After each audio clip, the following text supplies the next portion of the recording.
Onivia, League of Legends highlights.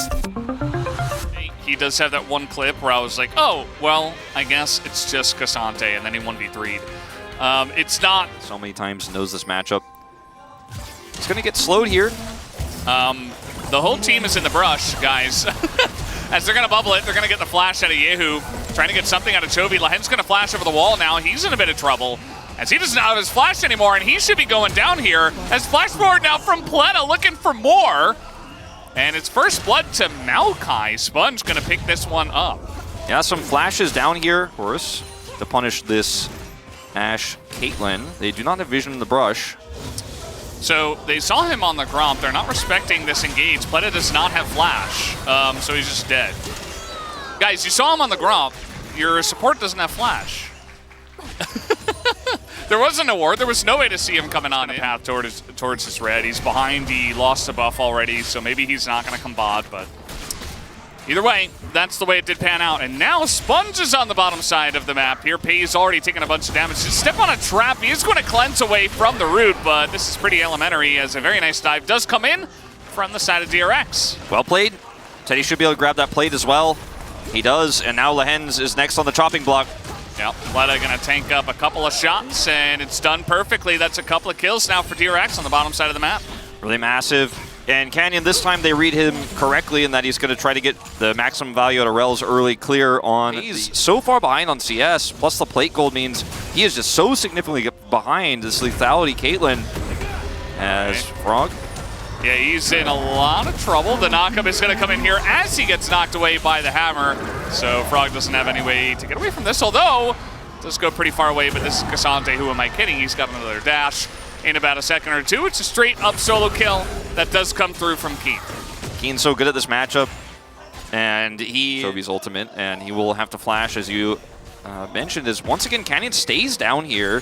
This time there is Arrow, all summoners available for DRX's bottom lane. Still just trying to help out the bottom lane. Canyon's taking a lot of damage here, but now Pleta, he's not going to respect the Rel combo. He's just going to get Magnus Stormed in the face as here comes Sponge, but is he on time is the question. Another Q is going to come through, and Teddy just gets run into as Pei's will be able to take him down with the help of Lahen's. Actually flashes and then dies, as Sponge might be able to follow up on this one. Nice Q from Sponge, but not going to be able to get any more kills.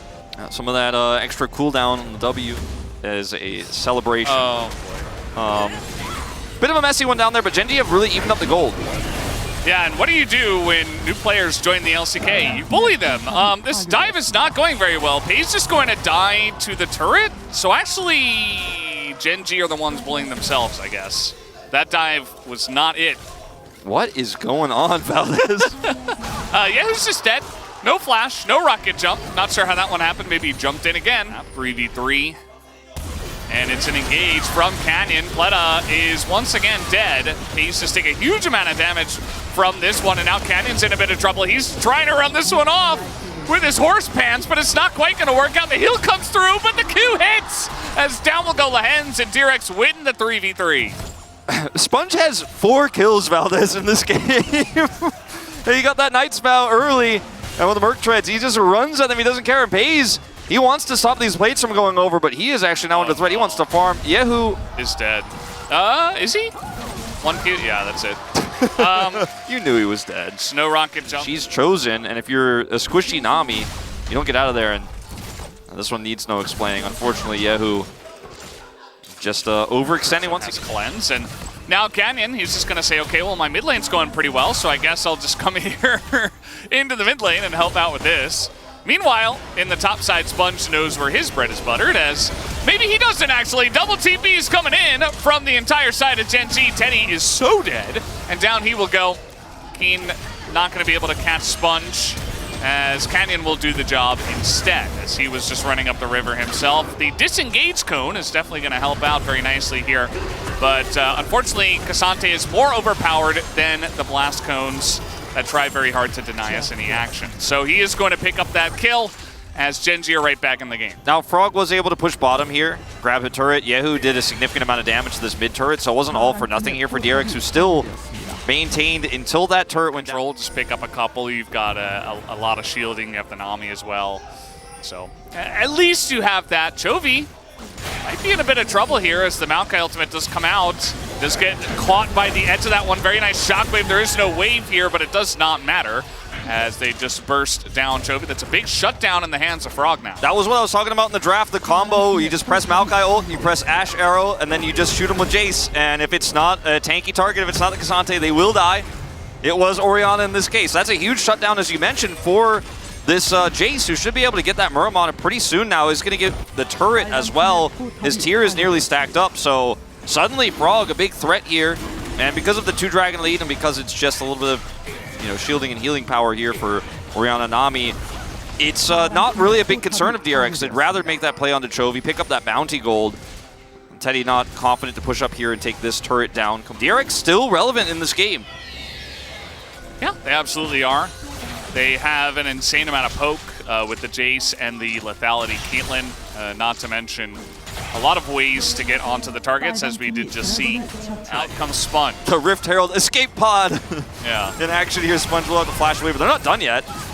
Thankfully, Chovy has... Nope, it's not going to matter. The ult does follow. And no disengage code, and is going to help him out this time, as now Sponge is going to get re-caught here with no summoners. Down he goes.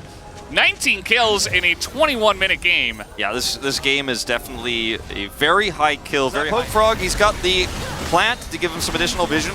Not going to be a great one, but it's enough.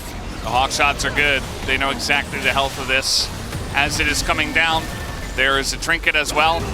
DRX are going to have to do something. Gen.G are not backing down from this Baron. As we can see, the poke is going to hit Chovy mainly, as now the tidal wave is excellent to keep Sponge out of this one. And look at Keen as well, just going to ult him. Excellently done by the top laner of Gen.G to keep the jungler out of this one. But now can they win the fight is the question, as here comes Canyon, going to take down Frog, as he is the front line right now.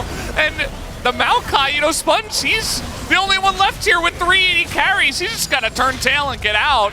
Thankfully, the Blast Cone saves his life and get close. No steal attempt, and it's Rel. So it's 100-0. It's not a flip at all. Even if they get in the pit, yeah, against the Rel, you're going to be feeling pretty confident. Although at that point, mistakes do happen. So Gen.G, it's the right call. They have the tanky frontline to take up the Baron early on in the game as well. And now with the Baron, they're going to be able to put on a huge amount of pressure onto this map. With the Baron power plays, here comes the Hex Flash, but the Nature's Grasp is going to help out a bit, but only helps out the rest of the team, Sponge not included. Yeah, who's going to get a turret up here top side, so it's not all for nothing here for DRX. Not all for naught, the lost turret mid, but it's going to be a trade 2-for-1 here potentially. The wave will actually thin out, so it won't be able to grab this inhibitor turret, but they get half of it, as Teddy got to be further back than you are. You gotta avoid the minefield as well. Culling is gonna come out. Teddy, he's so low, and he just gets taken out, assassinated by the Lucian. I guess that's why we still pick this champion, as that's a double kill for Pays. Already has 3 items, and he is assassinating people. Cherry on top to their 4,700 Red Bull Baron power play. So much gold, and it's 12% extra. He's feeling pretty good about that, actually. And meanwhile, here the 1v1, you talked about it. Yahoo, he's just never able to match Chovy the entirety of this game. That's in draft. I said it. Like, they're putting a lot of pressure on Yahoo to lock him this. And now he's got the cripple boom. So this Orianna that's already incredibly strong. We also have Bloodthirster finished for Pays. So your damage dealers are doing a lot, and your tanks have just stacked an incredible amount of armor. As Pleta doesn't exist anymore. He is just pushed away. As we do have a big fight coming in here, and Yahoo's just not here. Neither is Keen, but now Sponge is going to be taken out as well, and Canyon finally pulls the trigger. They don't even need that Baron. They're just going to run at DRX and kill 4 of them. And that might just be the end of the game. Yep, they end up catching them there in the top lane before the Baron even spawns. Who needs Baron setups? King gets his 1,500th kill, the first LCK top laner to do so. And he may be picking up a POG in this one as well. They're pushed to end. Yeah, that should do it. And Gen.G gonna make it pretty quick here. We talked about some long metas in recent times. Not the case when Gen.G does play off against teams they are much better than. So, quick 2-0. And a bunch of kills in this second game. Gen.G, you see that Keen just takes negative damage in the trade. And that is gonna do